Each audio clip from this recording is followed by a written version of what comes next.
Le doy la bienvenida a esta ponencia titulada La enseñanza de la cultura clásica como generadora de espacios seguros. Propuestas de aprendizaje inclusivo. Me gustaría comenzar con una introducción donde voy a bosquejar una serie de cuestiones que me parecen importantes a la hora de trabajar la atención a la diversidad y la influencia que ésta puede tener en el aprendizaje de la cultura clásica y de las lenguas clásicas. Me gustaría primero exponer los problemas que me suscita a nivel metodológico la atención a la diversidad, como concepto, quiero decir. Y la diversidad también vamos a hablar de la diversidad como contexto educativo, así como el contexto educativo en sí, ¿no? Como un espacio social que está mediatizado por diversas prácticas políticas, culturales, etcétera. El concepto de la atención a la diversidad resulta muy interesante por el tratamiento que tiene tanto en la legislación educativa como en la literatura científica. Encontramos diversas propuestas de definición de qué es la diversidad y esto plantea ya la primera cuestión metodológica, ¿no? ¿Cómo vamos a definir aquí la diversidad? Y podríamos estar tentados de plantear que la diversidad es todo aquello que hace diferente a un alumno, a una alumna, a una persona del alumnado. Pero claro, ¿qué es lo que hace diferente a alguien con respecto de qué? Entonces lo que planteamos es esa enunciación del concepto, desde dónde estamos enunciando la atención a la diversidad.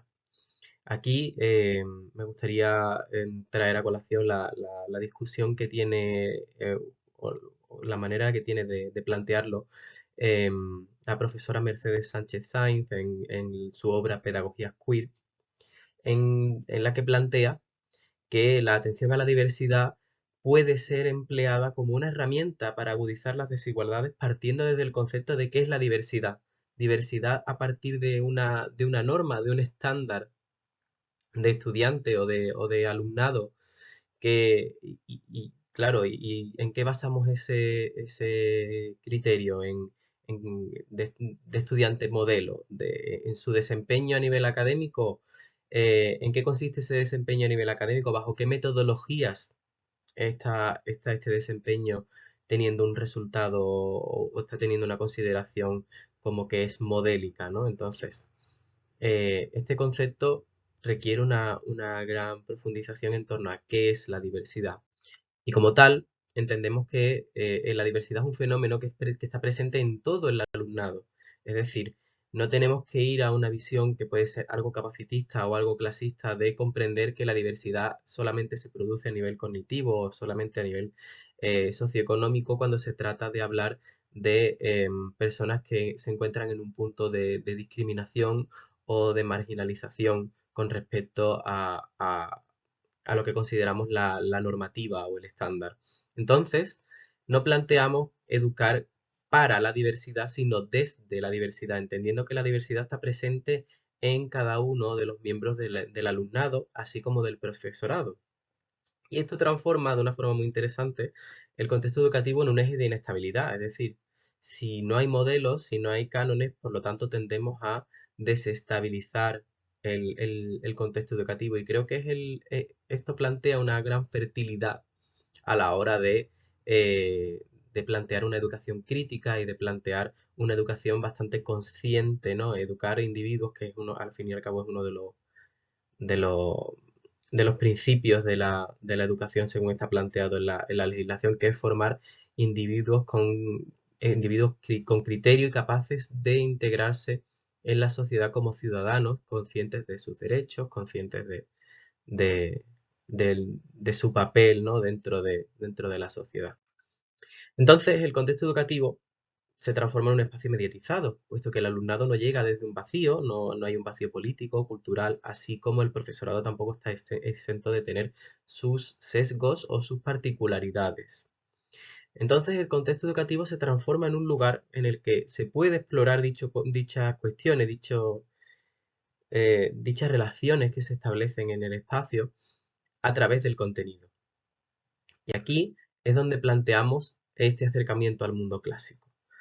El mundo clásico, que se entiende que clásico en sí es un término que no está exento de controversia en la literatura científica o ya en la literatura educativa acerca de cómo enseñar o cómo acercarnos a las sociedades grecolatinas. El mundo clásico es uno de los cimientos del mundo actual en el caso de las sociedades occidentales y en el caso de las sociedades que han sido influenciadas por las sociedades occidentales. Entonces, ten- tenemos que entender esta retroalimentación entre los tiempos, ¿no?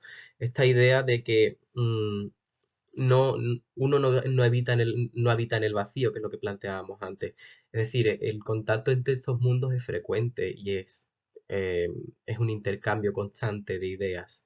Y esto lo demuestran pues, el desarrollo histórico de nuestras sociedades a través del Renacimiento, a través de el humanismo, en fin, está claramente demostrado, ¿no?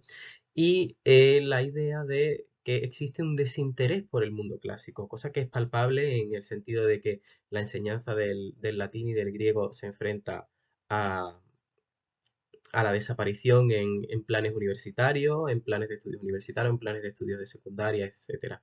Y consideramos que este desinterés es una causa para que actualicemos, es una razón para que actualicemos las metodologías de enseñanza y comprendamos qué es lo que está conllevando de ese desinterés y actuemos para paliarlo.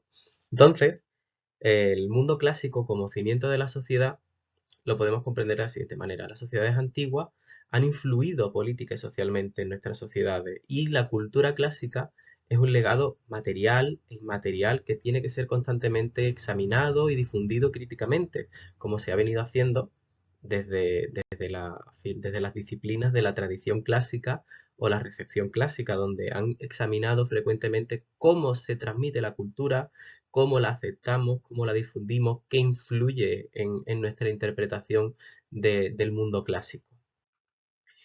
También hemos detectado una necesidad educativa y es que el mundo clásico queda lejano entre el alumnado en muchas ocasiones, porque existe esta percepción del antiguo como que es inútil o es excesivamente complejo, principalmente porque muchas veces está expresado en lenguas cuya enseñanza está cada vez menos difundida.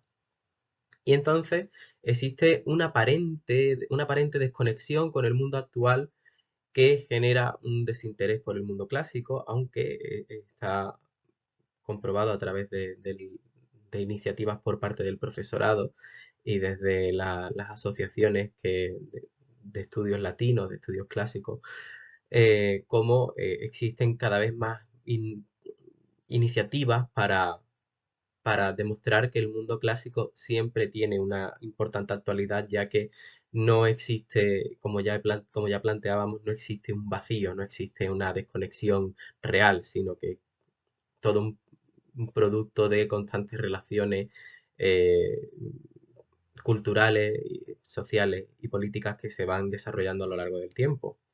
Entonces, el aprendizaje inclusivo que planteamos de la cultura y de las lenguas clásicas conlleva que todo el alumnado pueda participar de ello. Y defendemos tres puntos fundamentales, que es las metodologías activas para el aprendizaje de las lenguas clásicas.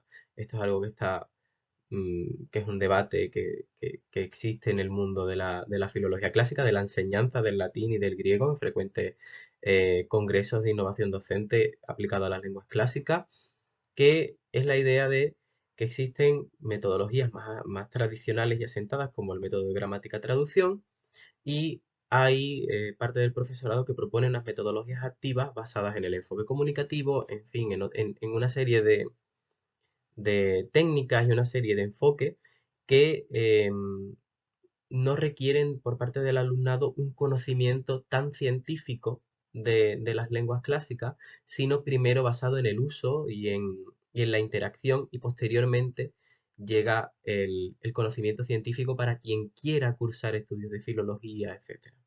Entonces, esta aproximación permite que más personas se acerquen a las lenguas clásicas y esto está bastante estudiado entre los expertos de la enseñanza del latín en el mundo anglosajón, ya que la enseñanza del latín allí está fuertemente condicionada por las cuestiones materiales por cuestiones relacionadas con la accesibilidad de estos estudios a diferentes partes de la población.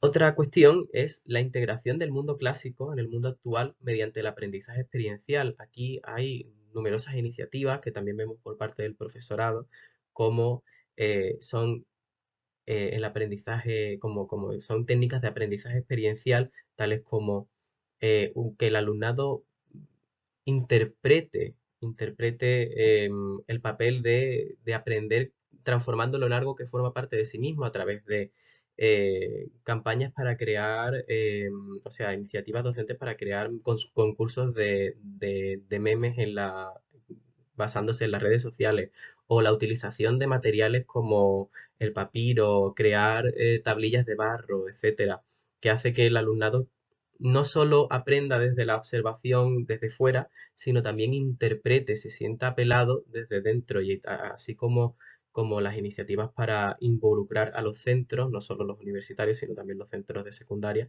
para que colaboren constantemente y crear jornadas de difusión de la cultura clásica, etcétera. Y también planteamos el uso de herramientas digitales para una mayor difusión. Esto se percibe claramente en aquellas cuentas de redes sociales, en aquellos perfiles de redes sociales que se dedican a la difusión del mundo clásico a través de contenido que sea accesible, contenido em, que sea llamativo, que sea atractivo y que además demuestre que existe esa conexión con el mundo actual. Y este aprendizaje inclusivo consideramos que tiene que incluir estos tres principios, es decir, que para un acercamiento a la cultura clásica de una forma que incluya a todo el alumnado, debemos partir de estas ideas y aprovechar no solo compartir con los compañeros los materiales que vamos creando, sino también ir diseñando nuevas estrategias y nuevas medidas para ir desarrollando este trabajo.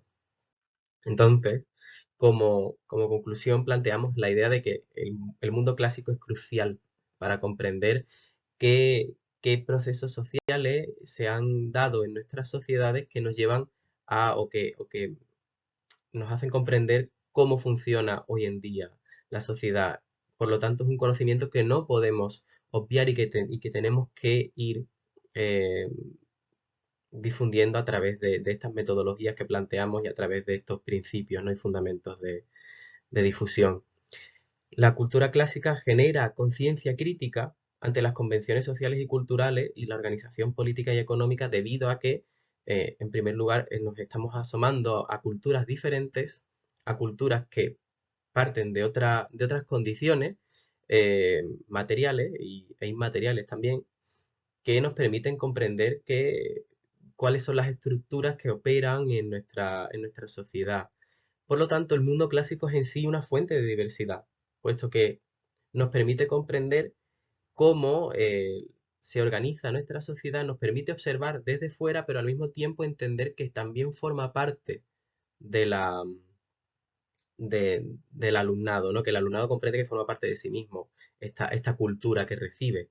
Entonces, partimos de la idea y lo que hemos querido plasmar aquí, ¿no?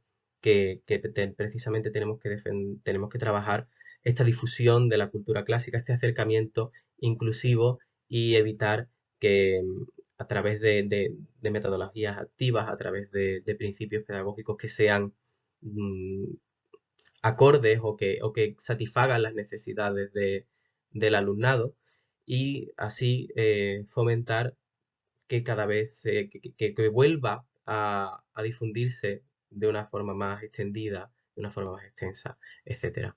Así que muchas gracias y por su atención, y atenderé cualquier pregunta que quieran hacerme.